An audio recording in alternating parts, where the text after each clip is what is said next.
Bismillahirrahmanirrahim. Assalamualaikum warahmatullahi wabarakatuh. Perkenalkan, nama saya Muhammad Fatih Nur Muldana dengan NIM 230202625 dari Ilmu Pemerintahan kelas A.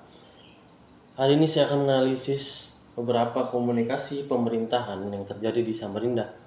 Entah itu menimbulkan miskom, entah itu ada yang betul, ada yang benar, ada yang ini. Ayo kita bahas. Jadi di sini saya mau mengambil kebijakan dari wali kota kita, Andi Harun tentunya, yaitu revitalisasi pasar pagi. Nah, revitalisasi pasar pagi ini menimbulkan pro dan kontra antara masyarakat dan juga pemerintah. Bagus sebenarnya niatnya untuk menata ulang tata kota Samarinda untuk menuju modernisasi, untuk membuat konsumen nyaman, bersih. Sebelum-sebelumnya pasar pagi betul-betul sumpek dan juga dia sangatlah sempit gitu teman-teman, tidak simbolkan modernisasi. Nah, pada kebijakan ini Pak Andi Harun itu berusaha menata ulang lagi pasar pagi. Seperti halnya yang sudah terjadi sekarang, itu sangat bagus lah, sangat-sangat melihatkan modernisasi daripada Samarinda itu sendiri. Tapi kebijakan ini penuh dengan pro dan kontra. Kenapa?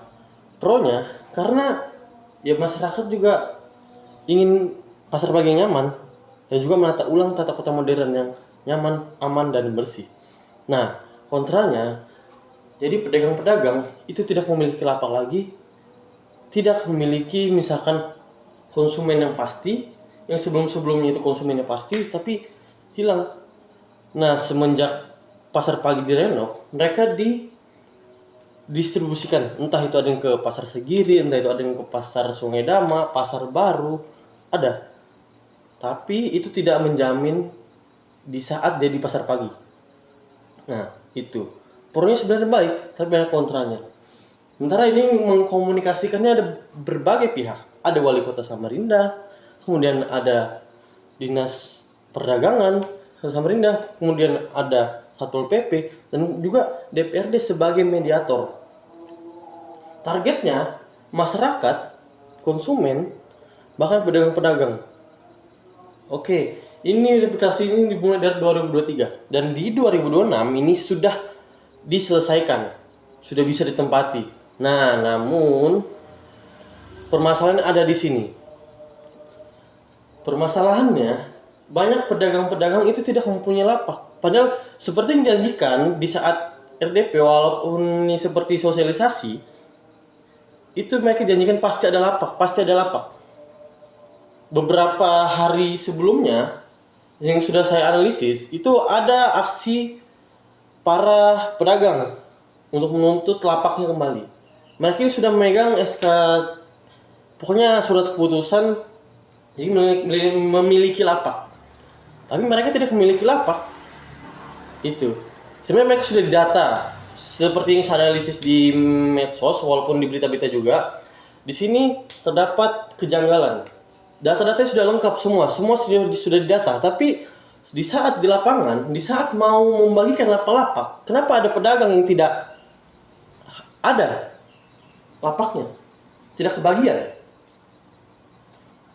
Dan juga media komunikasinya bagaimana?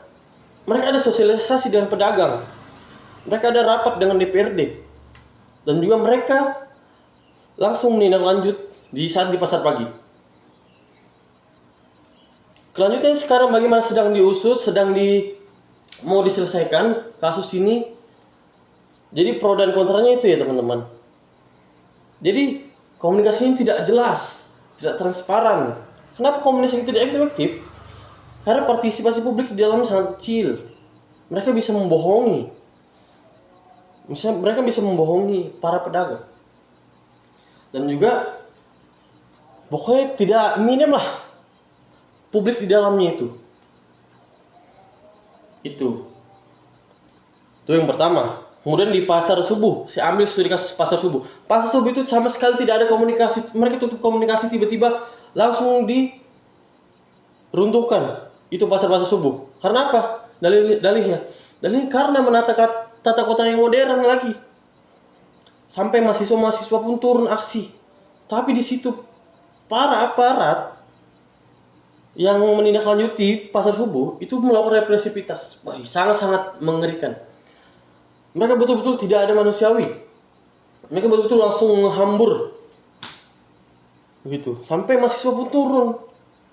DPRD pun ikut turun tangan dalam menanggapi isu ini.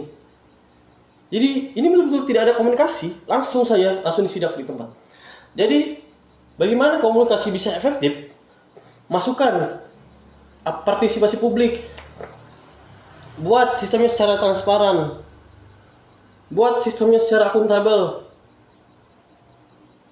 komunikasikan dengan satu pintu dan satu orang, satu pihak. Jadi tidak ada miskom, tidak ada yang aneh-aneh. Jadi kesimpulannya, komunikasi ini betul-betul sangat penting. Entah itu di pemerintahan, entah itu di masyarakat, entah itu di kalangan anak-anak, itu betul-betul sangat penting komunikasi ini. Apalagi pemerintah itu sudah dewasa, sudah bisa memikirkan hal-hal yang lebih matang daripada masyarakatnya. Jadi silakan perbaiki komunikasi kalian. Komunikasi itu sangat penting.